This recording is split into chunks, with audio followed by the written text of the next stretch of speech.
संविधान में अनुच्छेद लिखे हुए हैं।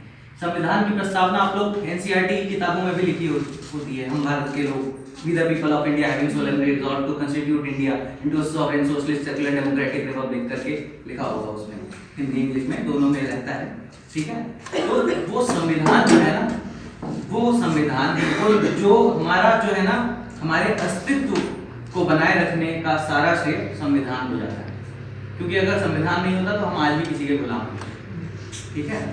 संविधान में लिखा हुआ है, सबसे उसका पहला अनुच्छेद ये कहता है कि भारत, इंडिया यानी भारत एक राज्यों का समूह है। क्या है? राज्यों का समूह।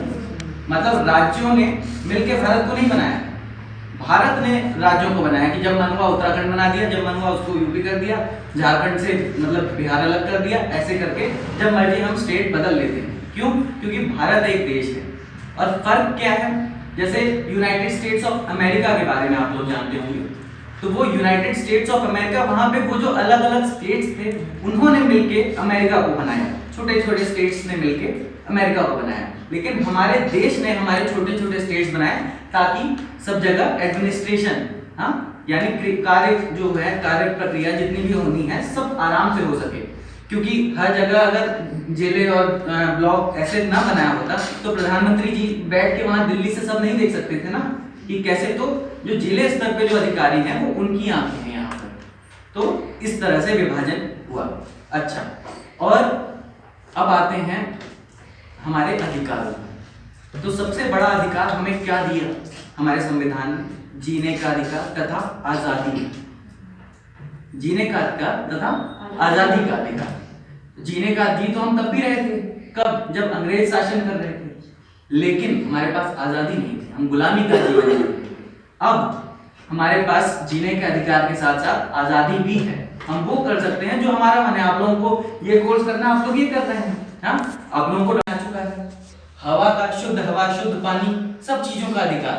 और राइट टू प्राइवेसी, जैसे पहले क्या हुआ था, राजीव गांधी के टाइम पे ये हुआ था कि एक केस हुआ जिसमें ये लोग फोन टैपिंग केस कहते हैं जिसे, उसमें ये लोग फोन टैप करते थे लोगों का, अब बातें सुनते थे, सरकार बातें सुनती थी, हाँ, तो उस पे सुप्रीम कोर्ट ने कहा कि नहीं, सबको राइट टू प्राइवेसी है। जैसे हम व्हाट्सएप वाले क्या करते हैं कि हम किसी से बातें कर रहे हैं तो व्हाट्सएप के पास सारा जा रहा है, हाँ, या हम फोन पे बात कर रहे हैं तो कंपनी वाले उसको ट्रैक कर सकते हैं, लेकिन अब कोई नहीं करता है, क्योंकि सुप्रीम कोर्ट ने कह रखा है, ट्राई आप जानते होंगे, telecom regulatory authority of India, वो सारी व्यवस्था करती है।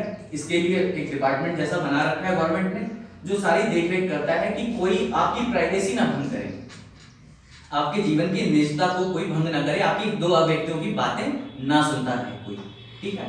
अच्छा, आप लोगों ने भी पढ़ा होगा, बचपन से ही पढ़ा होगा ये अधिकारों के बारे में, लेकिन ये ध्यान दिया कभी कि ये अधिकार हम किसके खिलाफ यूज करेंगे या किसके खिलाफ इस्तेमाल करेंगे? हम आम आदमी के खिलाफ ये अधिकारों को यूज नहीं करते। मौलिक अधिकार जो होते हैं उन्हें हम आम व्यक्तियों के खिलाफ नहीं यूज करते।